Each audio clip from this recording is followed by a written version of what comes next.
I forgot to shave, but I already hit the record button, so let's just go with this. A solid drawing is crucial for painting.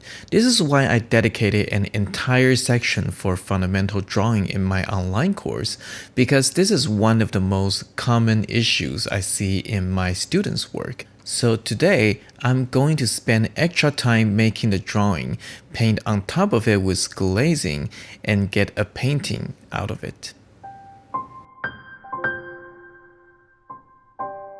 Hey, this is Eric from Cafe Watercolor. Drawing is the best way to plan for your painting. As Ben Franklin once said, if you fail to plan, you are planning to fail.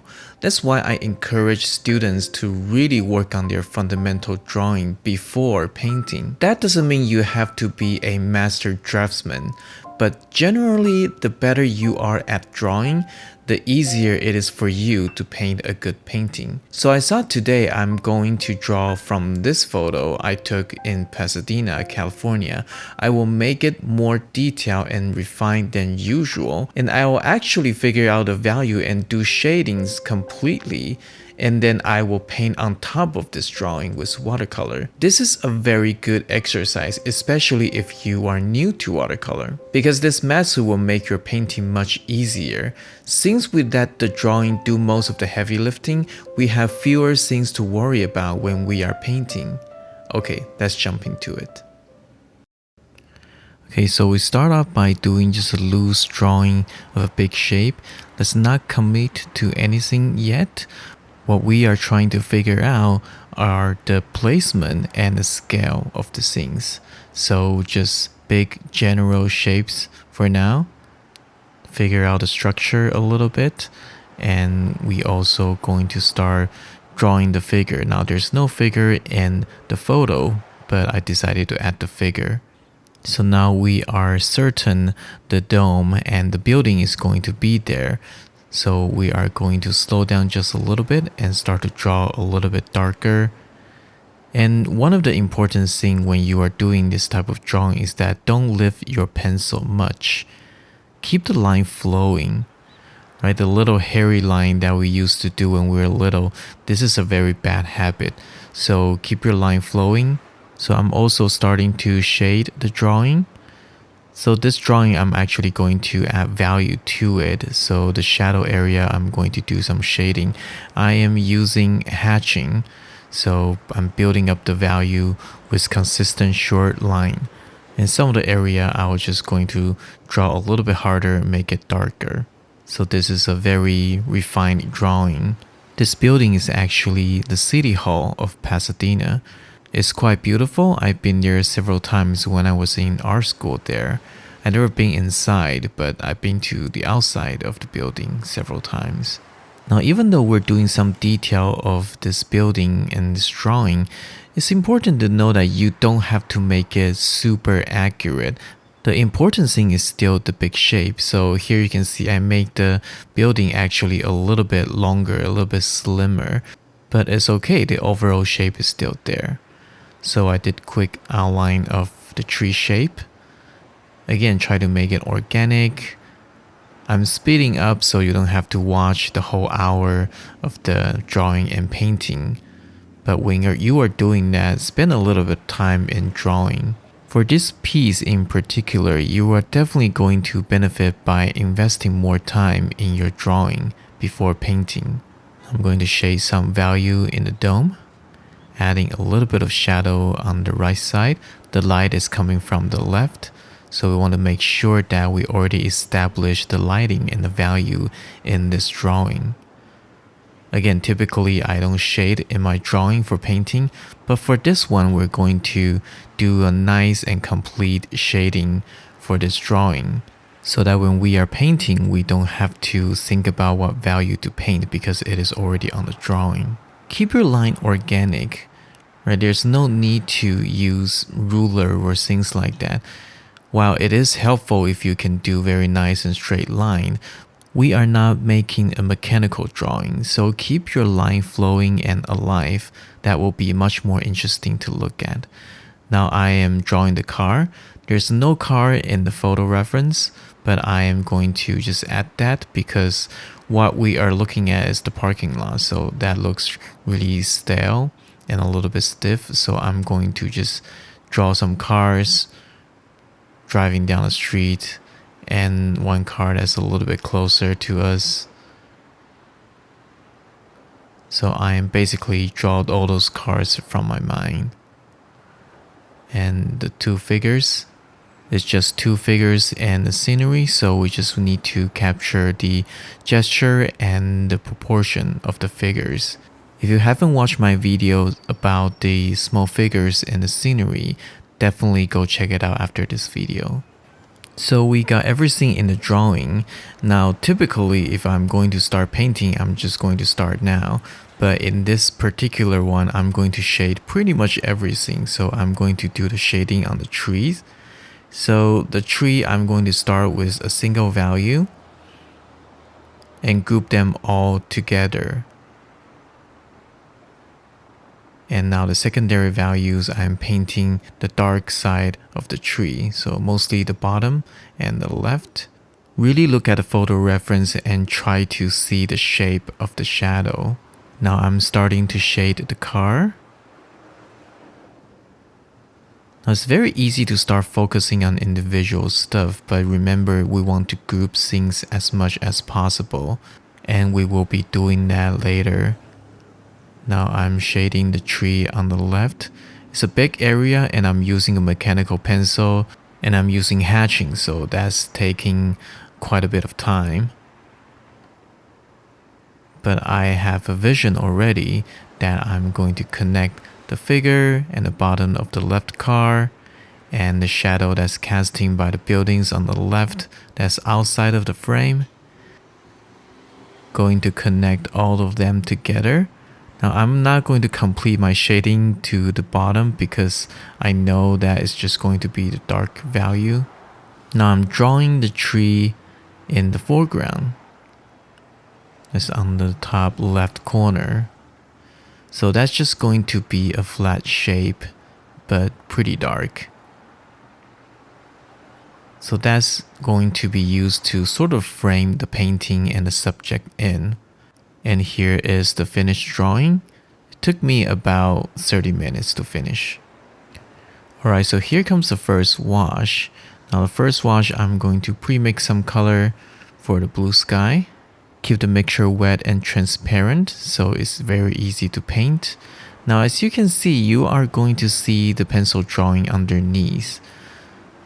So everything in the shadow you can just paint over with no problem. But I do want to preserve the light of the building, so you can just paint over the trees and things like that. Now I'm going to mix a warmer value, almost kind of yellow, bright yellow. And I'm just going to paint in the light on the building. Now do remember that those light value is going to fade off quite a bit. So don't worry about if you are a little bit more saturated than you planned it to. So now I'm mixing sort of like a neutral gray with cobalt blue and burnt umber, and I'm just filling in the first values on the car and the road, as well as the figure. And look at how the pencil line is still showing through, so you can just glaze them over very safely and still know where everything is and how dark you should be going. So I'm blowing this dry so I can start working on the building again. The sky is a little bit too faded, so I'm going to do another glaze later. But I want to start working on the second layer of the building first. So the top of the dome, the spire, I'm going to mix sort of like a bronze color with cobalt turquoise and burnt umber. Now the dome itself is quite warm, so make sure you give it a nice warm reddish color. Now I'm using some blue color and I'm going to paint the shadow side of the building.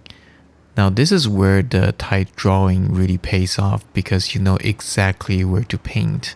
So you're pretty much just covering up all the pencil marks here.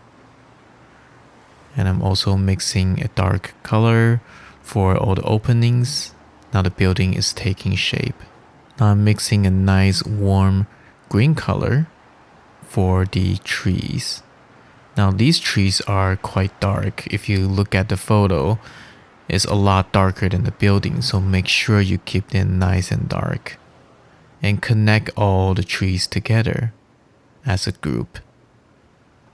And the bushes on the road. I'm mixing a dark cool gray for the shadow part of the tree. We paint those dark shapes wet onto wet, but the mixture is quite thick and I'm using the tip of my brush so the shapes are still quite controlled. And use the tip of my brush, I start to paint some tree branch and tree trunk, a little bit of random shadows in the background. And now I'm painting the side building, painting the roof. So the painting is going to turn out a little bit more dirty. It actually kind of feels like an old photo type of feel because there's value information underneath and we are painting transparent color on top. So it will feel a little bit more dirty, a little bit more noisy, but it should still hold up pretty nicely if you have a solid drawing to work with. So now I'm painting the dark value of the car. It's pretty much just a cool gray. And now I am painting the whole shadows on the road. Again, try to group them together. This is pretty easy because we already have the information we need underneath. So we just need to fill that shadow in. And now I'm starting to paint the tree on the left. Same process. Get the first value in, and then we paint some darker green underneath. So the funny thing about this painting is that the painting actually takes a little bit less time than the drawing because I pretty much know exactly what I'm going to do, and the visual reference of the drawing makes it very, very easy. So I actually doesn't need to spend a lot of time figuring out what to paint. So this is why I said it's going to be a very nice exercise for people who want to get into watercolor and have a nice, solid, fundamental drawing skill. Because the drawing is doing a lot of heavy lifting, and when you are actually painting, all you're really doing is to fill the colors in and paint the appropriate value. Now I'm adding some more darker values, darker details, like the grill of the car, and the traffic signal, and a little bit darker details in the background like cars and things like that. Just because you didn't draw some of the stuff in the background doesn't mean you cannot add into it. Still practice your creative freedom when it comes to adding details. As long as you execute your plan relatively close to your original vision, you should be good. So adding some soft details on the road just to make it a little bit less flat. And now I'm painting the foreground tree. It's just going to be a dark shape, so I'm just using a dark value. And watch my brush stroke. Try to varying your brush stroke a little bit so it looks nice and organic. Adding a few more dark details. So the painting is pretty much done. We did what we set out to do. So at this point, we're just adding a little bit details here and there. I'm using some gouache to put some highlight back. Some of the area gets a little bit dirty. And now we're going to do a glazing on the sky. The sky looks a little bit too washed out. So we're just going to make the sky a little bit darker, a little bit bluer.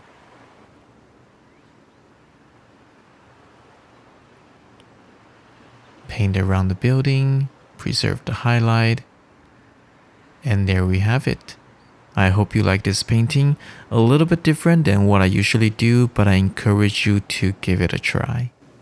So I hope this video is helpful for you. Remember, the core of this painting is the drawing. We're just using watercolor to put colors on it. I usually don't work this way because I want to keep my painting cleaner. However, this is an easy way for you to paint if you are just getting started. If you like this video, please like and subscribe. Got any other question? Leave me a comment down below. You can also go to my website at cafewatercolor.com to download my Fast Track Watercolor PDF guide. I'm Eric from Cafe Watercolor. See you next time.